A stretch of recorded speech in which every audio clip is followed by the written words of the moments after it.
Deixa eu botar o Roberto Tardelli com a gente aí, para já abrirmos a participação do Tardelli hoje, né? Nesta break news, da qual nós acordamos, já tendo como informe oficializado pelo Vaticano, né? 2 horas da manhã, então, o horário em que nós tivemos a confirmação, em horário local, da morte do Papa Francisco. Bom dia, Tardelli, tudo bem? Bom dia, Thiago. Bom dia, professor Maraci. Bom dia, DCMers, desse feriado, DCMers, dessa triste segunda-feira, não é? Nós perdemos uma pessoa que fará falta ao mundo.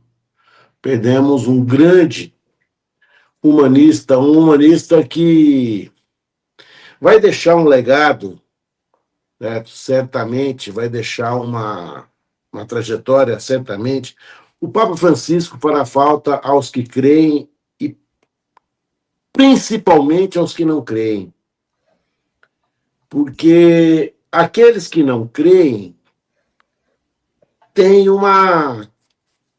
por paradoxal que pareça, uma crença que é a esperança. E o Papa Francisco, ele era a esperança, né? Ele era a esperança em pessoa. Né? Ele nos dava a certeza que a condição humana era muito superior do que aquela que poderíamos imaginar. Né? O meu temor agora é que nessa onda da extrema-direita europeia, mundial, né, no conclave que virá, a extrema-direita consiga, né, como em todos os outros setores da nossa vida, operar um retrocesso também na igreja. A igreja estava trabalhando, não era fácil, o Papa estava encontrando sérias resistências para acolher as pessoas homoafetivas, para acolher as pessoas que fossem divorciadas. Olha que coisa mais ainda, né? Dos séculos passados, né? Em que ele se baseava numa igreja de amor, né? Não numa igreja de ressentimento, de castigos, de expulsões. A igreja dele era uma igreja de acolhimentos. Tudo que falta nesse mundo, não é, Tiago? É um mundo em que falta acolhimentos. Nós perdemos a nossa capacidade de acolher. Nós fomos nos tornando tão individualistas, tão fechados, tão ensimesmados. Talvez as redes sociais tenham contribuído para isso. Né?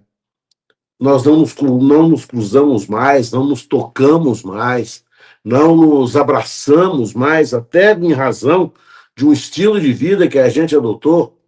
Né? Nós deixamos de ser macacos e de viver em bandos e passamos a ser ursos e vivendo isolados. Né? Isso está nos causando grandes sofrimentos, grandes dores atrozes. Nós desaprendemos a conviver, nós desaprendemos a acolher. E o Papa Francisco, que, aliás, foi o único Papa que adotou o nome de um santo radical.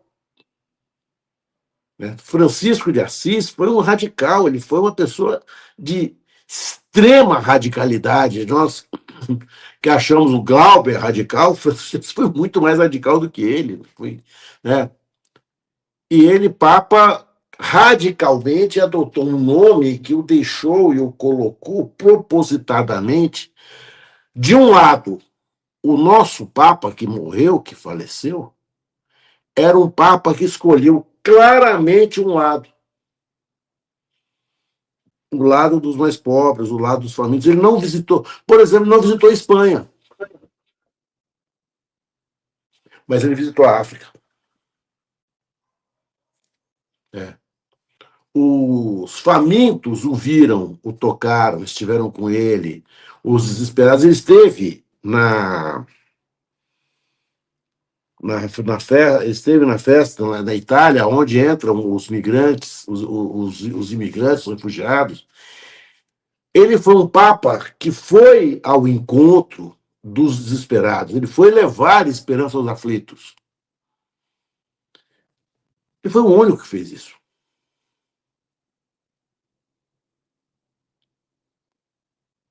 Claramente, ele só se posicionava em favor da paz. Na última manifestação dele de ontem, tudo indica que ele deve ter tido uma morte súbita. No discurso que o porta-voz do Vaticano leu para ele falou no cessar-fogo.